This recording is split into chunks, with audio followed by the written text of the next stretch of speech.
Eu sou Lupe Raposa e nesse vídeo Ressignificar a Vida como alternativa à degradação da alma, vamos fazer uma reflexão às nossas aflições como sociedade em que as garantias do conforto material e os aplausos ao ego não bastaram. Vamos ler trechos dos trabalhos dos doutores, psicólogos e sociólogos e vamos insistir sobre a necessidade premente do trabalho de cada um para o autoconhecimento. Nosso personagem, César, aos 70 anos, fez uma profunda introspecção e criou uma realidade diferente em outra dimensão, de um tempo muito anterior à existência dos seres humanos para ressignificar sua vida. Esse trecho do texto está em Girassóis, Ipês e Chunquilhos Amarelos e diz assim: a imagem foi emergindo, explodindo de luz e brilho, deixando aparecer o corpo muito alto e muito magro do homem.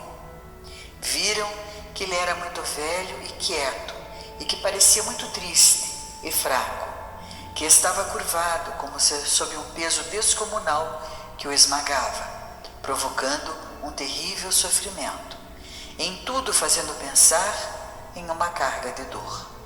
No mesmo instante, simultaneamente, a capacidade inesperada dos animais de enxergá-lo, César Astuninã readquiriu sua própria capacidade de autopercepção.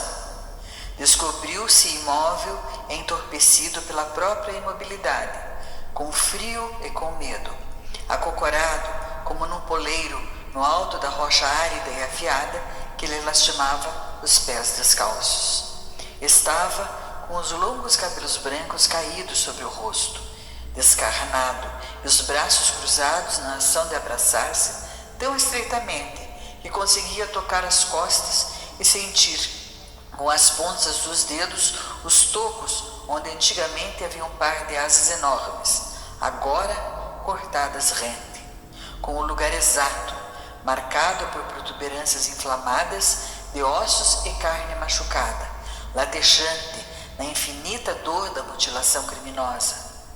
Lupe e Mal não o temeram, ao invés, sentiram pena dele.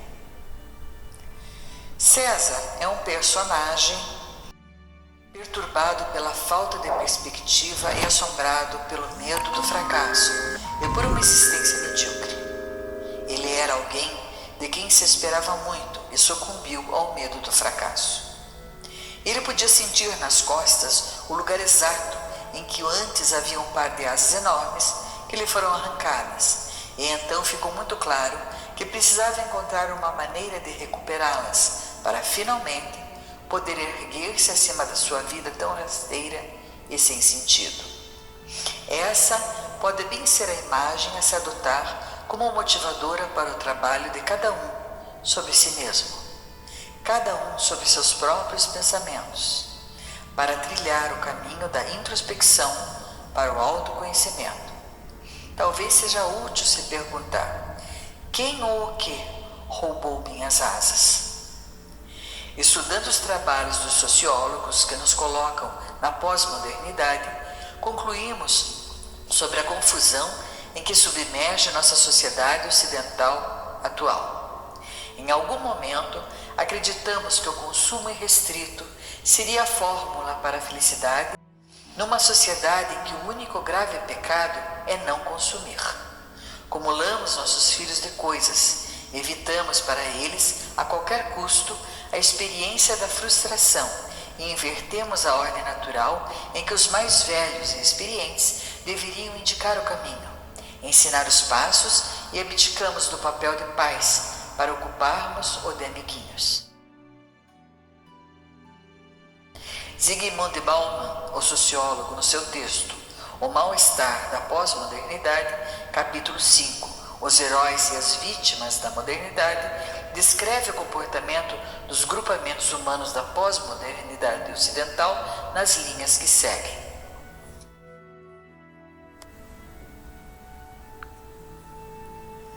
Tanto social quanto psiquicamente, a modernidade é irremediavelmente autocrítica, um exercício infindável e, no fim, sem perspectivas de autocancelamento e autoinvalidação. Verdadeiramente moderna não é a presteza em retardar o contentamento, mas a impossibilidade de ficar contente. Toda realização é meramente uma pálida cópia seu modelo. Hoje é meramente uma incipiente premonição de amanhã, ou antes, seu reflexo inferior e desfigurado. O que é cancelado de antemão pelo que virá, mas extrai o seu alcance e o seu sentido, seu único sentido desse cancelamento. Em outras palavras, a modernidade é a impossibilidade de permanecer fixo. Ser moderno significa estar em movimento. Não se resolve necessariamente estar em movimento, como não se resolve ser moderno. É-se colocado em movimento ao ser-se lançado na espécie de mundo dilacerado entre a beleza da visão e a feiura da realidade. Realidade que se enfeiou pela beleza da visão. Nesse mundo, todos os habitantes são nômades, mas nômades que perambulam a fim de se fixar. Além da curva existe, deve existir, tem de existir uma terra hospitaleira em que se fixar. Mas depois de cada curva surgem novas curvas, com novas frustrações e novas esperanças ainda não destroçadas.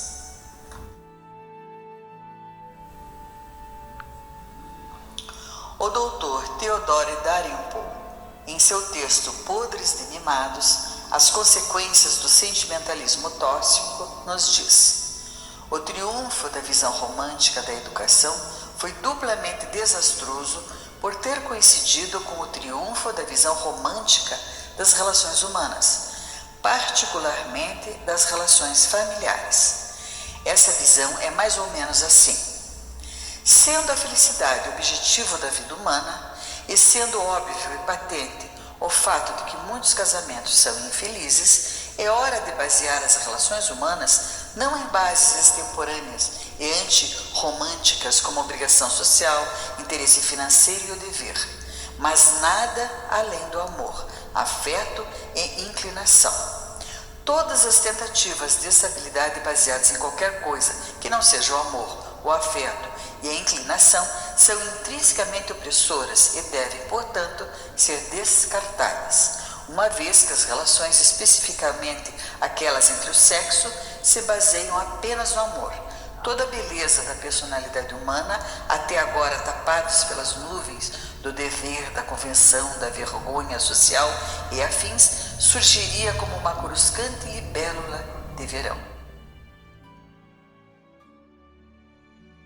Neste trabalho, o Dr. Dalrymple se baseou em dados, estudos e observações sobre a sociedade da Grã-Bretanha e suas transformações desde o final do século XX até os nossos dias. É fácil constatar que suas conclusões são aplicáveis às demais sociedades ocidentais.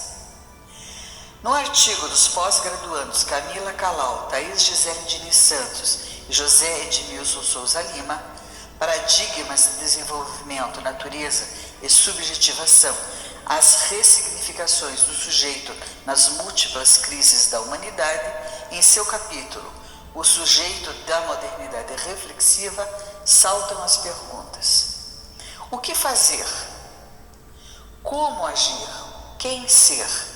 Perguntas que são centrais para os sujeitos que vivem nas circunstâncias da modernidade tardia ou reflexiva.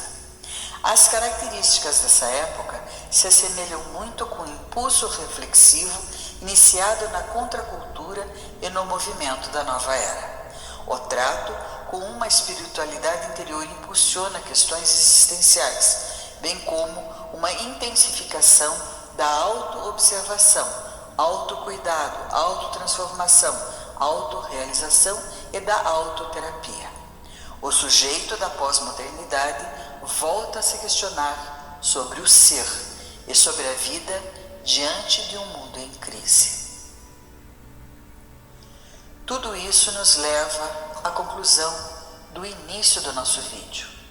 A ressignificação da vida como alternativa A degradação da alma é mais do que apenas uma opção sofisticada a uma crise existencial sem consequências. É imprescindível à nossa evolução.